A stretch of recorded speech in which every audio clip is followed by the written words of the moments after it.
Welcome to the IVF Journey with Dr. Michael Chapman, the podcast for couples who struggle with infertility and want to fulfill their dreams of becoming parents.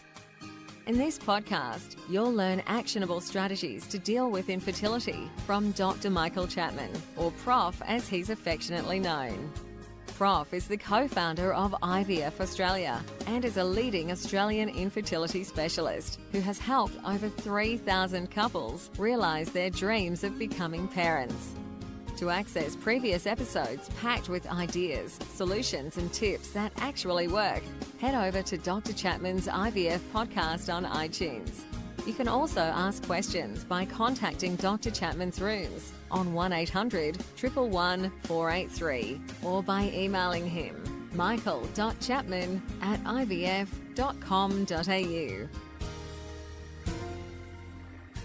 That first cry of a baby born after the long journey of IVF remains one of the most beautiful experiences in the world.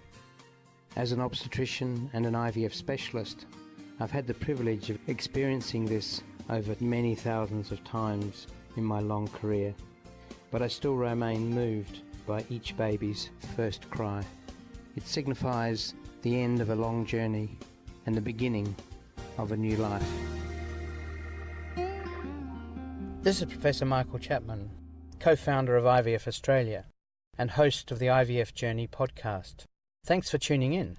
To access all the previous episodes, head over to my website www.theivfjourney.com and select IVF Journey Podcast from the navigation menu. You'll also be able to find the various services that we provide at IVF Australia. Okay, today we're going to talk about eggs. The eggs that are in the ovary, the eggs that obviously are essential to produce a pregnancy. Eggs are laid down in the ovary from about 8 weeks of pregnancy. So by 8 to 12 weeks of pregnancy, in the first trimester of pregnancy, if the child is a female child, then all the eggs that she will ever get are laid down in the ovary. And at that stage of the piece, they're tiny. They're called primordial follicles. At that point, they lack the capability to produce a pregnancy because they have to go through multiple stages of development before they reach that point where they can be fertilized. At that point, there are something in the order of 4 to 5 million eggs laid down. The process of loss of eggs begins almost immediately. By 20 weeks, eggs are starting to be lost, 20 weeks inside the mother's womb. And so at the time the baby is born, we're down to around about 1 to 2 million eggs. Through childhood, those eggs remain dormant, remaining in their primordial state, because they're not exposed to any hormones from the pituitary gland, which are essential to the development of the eggs. At puberty, in fact, preceding the first period, some eggs begin to move forward from the primordial stage to what we call antral follicles. And those antral follicles contain eggs which still are not fertilizable, but they are heading towards a stage where the hormones from the pituitary gland will pick them up and move them on to being a mature egg. During that childhood time and those first mature follicles, the ovary has continued to lose eggs. And so by the time puberty turns up, we're down to a couple of 100,000 eggs for the rest of the life of the woman. And every month from that point on, somewhere between 100 and 300 eggs a month undergo what's called apoptosis. In other words, they degenerate. Once the menstrual cycle gets started and periods start, the eggs that are in the antral follicle stage at the point of that period coming, those antral follicles are stimulated by a rise in the hormone from the pituitary gland called FSH. And a number of these follicles, under that influence of FSH, head towards becoming mature. Something in the order of 20 or 30 antral follicles in a young woman will move towards becoming mature.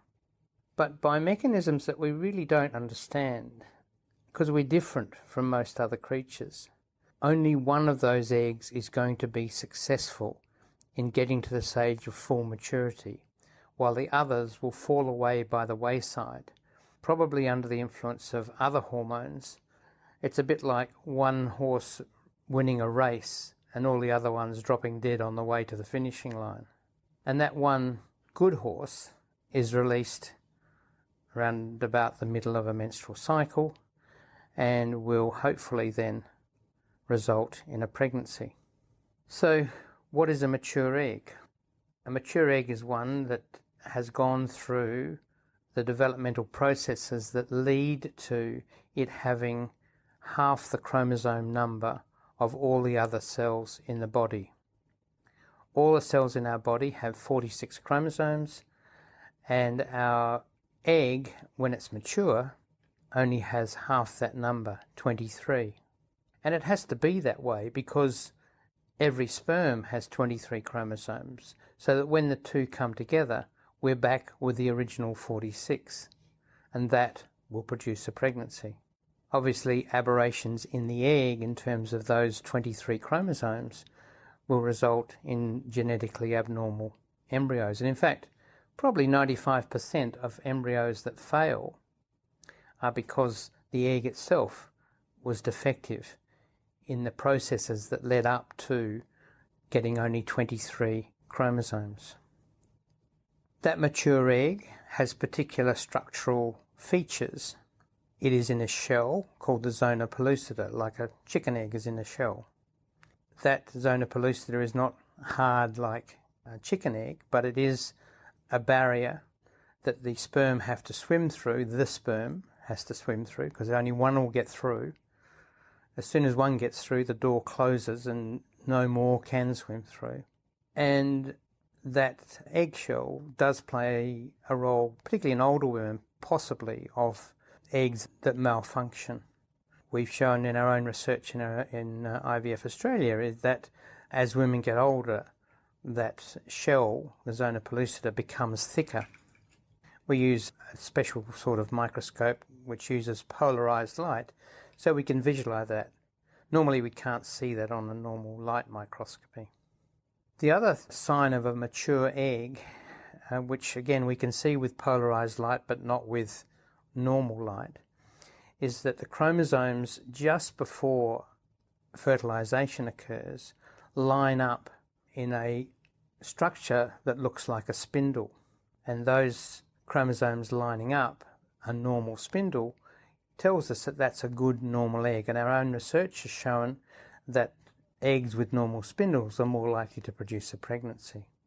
You can also have abnormal spindles or absent spindles, and the prognosis for them, for those eggs, is poor. We rarely see a pregnancy when there's an abnormal spindle. That spindle also has just recently been shown to have a relationship with the genetic makeup of the embryo down the track. So some research that we're just about to publish is showing that when we look at blastocysts and look where the eggs where they came from, those with normal spindle structure are more likely to be normally chromosomed and therefore more likely to produce a pregnancy. There's exciting new research that's coming out of our laboratory. So we're learning more and more about eggs and how they function. At the moment we can't do much about changing that function, but research continues. Age has an impact on those various structures. I've already mentioned that the zona pellucida, the eggshell, thickens with age. What we also know from our work on the spindles is that abnormal spindles are much more common the older you get. And that would explain why chromosomal abnormalities are more common in women who get older when they get pregnant. So the basis of the chances of pregnancy relate to the quality of the eggs, and our knowledge on that is, as I say, is increasing. What is it that causes those abnormalities in the eggs to get more significant as a woman gets older? Well, we know that eggs require energy. There's an energy component to moving the chromosomes around to get them in the right place at the right time, and to energize the enzymic processes that result in the division of the chromosomes. And that energy comes from the batteries of the egg. These are called the mitochondria.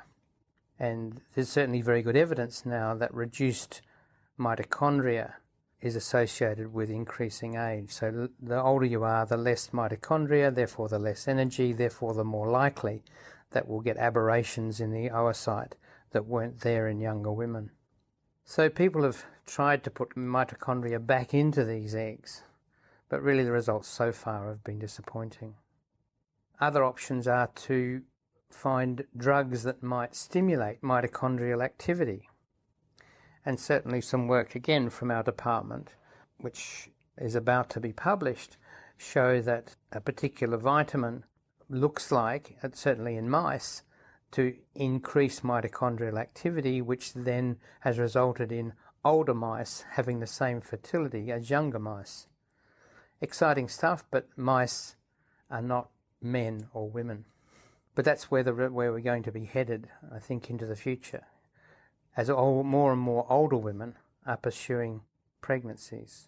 I noticed some recent data published out of Australia showing that the fertility rate among women between the ages of 40 and 45, the number of babies born has increased by something like 30 to 40% in the last 25 years, as more and more women are waiting until that time to get pregnant.